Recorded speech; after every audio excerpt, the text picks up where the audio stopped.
적자늪에 빠진 부산 대중교통의 실태와 대책을 짚어보는 KBS 연속보도 이어갑니다.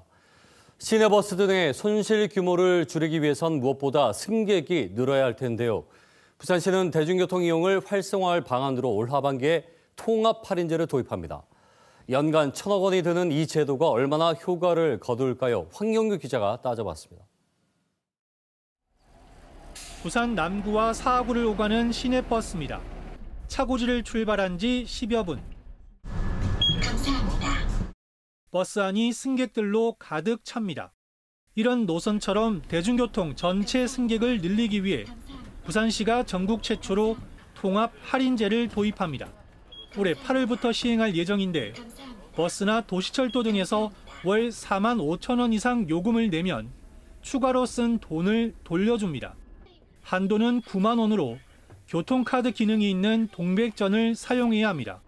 현재 카드 요금 1,200원인 시내버스로 한 달 동안 출퇴근할 경우 7천 원 정도 아낄 수 있습니다. 부산에 등록된 승용차는 2015년 100만 대를 넘은 뒤 최근 127만 대 수준으로 증가했는데요. 요금 할인 제도의 효과는 이 승용차를 모는 대신 대중교통을 타는 승객들이 얼마나 늘지에 달렸습니다.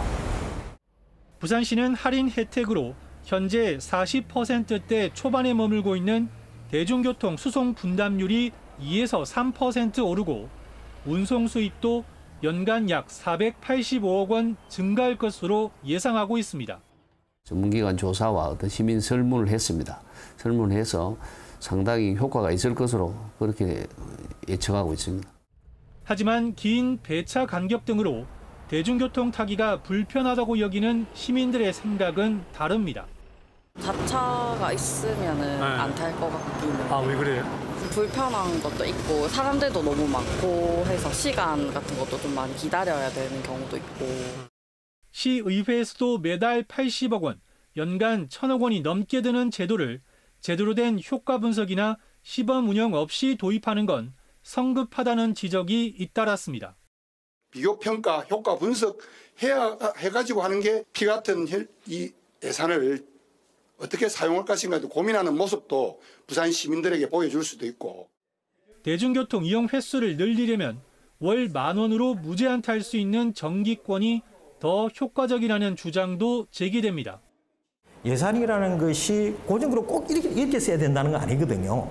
그 우선순위 어디에 둘 것인가 하는 부분들을 부산 시민과 함께 만들어가면은 저희들은 재정은 충분할 수 있다.